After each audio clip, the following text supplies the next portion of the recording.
My name is Miguel, and I will share a reflection of the retreat that we have from my perspective, in case that you're asking, how is this retreat?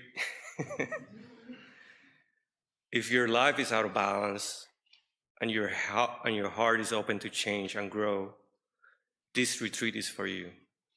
If you're willing to put the effort that is required, you will feel the forest energy and will be connected with nature, yourself, and others around you. You will see how your experience will help others, and a spring will grow in your heart. But if you ask me what I remember about this retreat, is when Reverend WonGong told me to stand still in top of the mountain and do nothing. In nature, our true nature. When I first found out about the retreat, I had just started here at Won Temple, and I came for the Sangha, the community. And when I found out about a silent retreat in the mountains, I said, sign me up. When I first arrived, the setting took your breath away. The only word I can use to describe it is wow. Then I came into a small room where we would all share our meals, and there were so many people. And my mind began to wander. How am I going to be silent with all of these people? What about the schedule? What about meals? What do I bring? How do I be quiet and still? There were so many questions. In our opening ceremony, Reverend WonGong reminded us, no expectations, just be here now. Be slow, be mindful, and be intentional.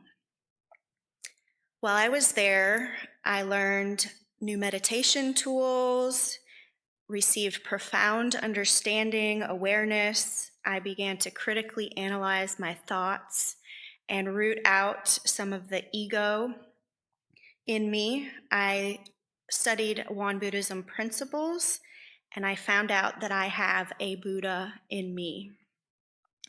I also found out that I enjoy yard work. One of our fellow Buddhas shared a Dharma talk where she said, cultivate your mind garden. And as I was cultivating, I was actually eradicating an invasive species, which was more fitting for the analogy. I was pulling them out by the roots, and I was slowly cultivating my mind garden by also cultivating the mountain. And that brings me to my fellow Buddhas. I learned gentle, loving, sincere kindness, respect, acceptance. We moved in synchronicity, all respecting each other's space. We were whole, we were one. I learned to see my mind as a glass of muddy water, and as you're still, the sediment settles to the bottom. I learned that we are already awake. We just have to remember. And I learned that I am experiencing a new spring. On that mountain, on the last day, we made our vows. I vowed to continue my spiritual journey, to listen more and speak less, to be still like the mountain, and to share my true nature in the spirit of Sangha.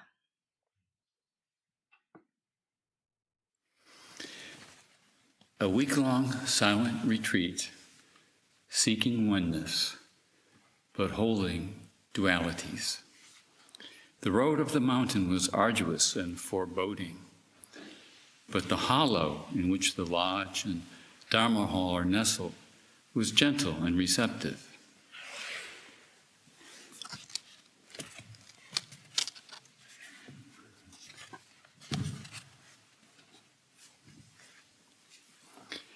We were physically and virtually disconnected, yet so tightly bonded.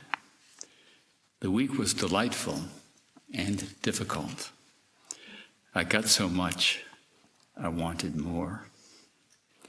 In silence, I knew little about my fellow retreatants. In silence, we became so close. I was limited by sciatic pain, and it didn't matter. We had dead serious intent, and sometimes we laughed until we cried. I yearned for more variety in the food, yet was so grateful for what I was given. I was surprised by the pettiness of the complaints and judgments that arose spontaneously, without the thrum of daily life to keep them down. Surely I must be beyond all that by now. Thus, my complaints about the food became the food for my retreat. Leading a silent retreat is an art form, and we were graced by a master who led the way inward to the depths of our being and outward to lightheartedness and dancing with nature. During the times of individual sharing, I marveled at the wisdom of my new friends, surprised by the extent of the suffering that urged them onward, and their courage and dedication to finding a truth that could liberate us all.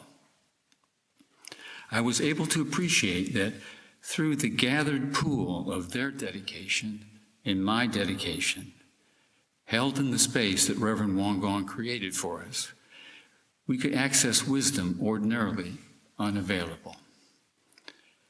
I have been able to accept that together we touched great heights, but back home in consensus reality, we are once again tethered by mundane matters, also forever changed.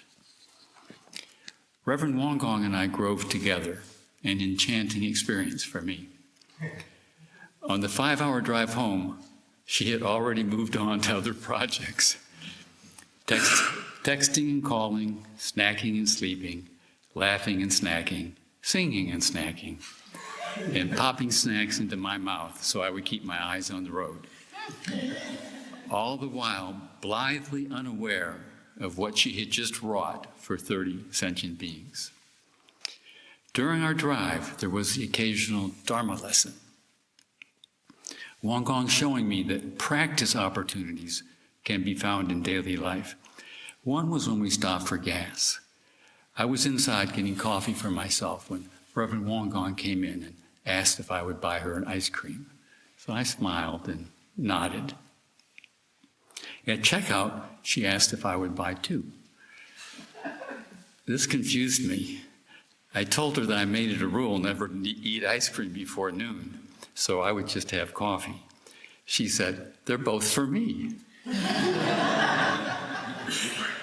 Still puzzled, I asked, "How are you going to keep the second one from melting while you're eating the first one?" Her answer, "Practice, practice, practice."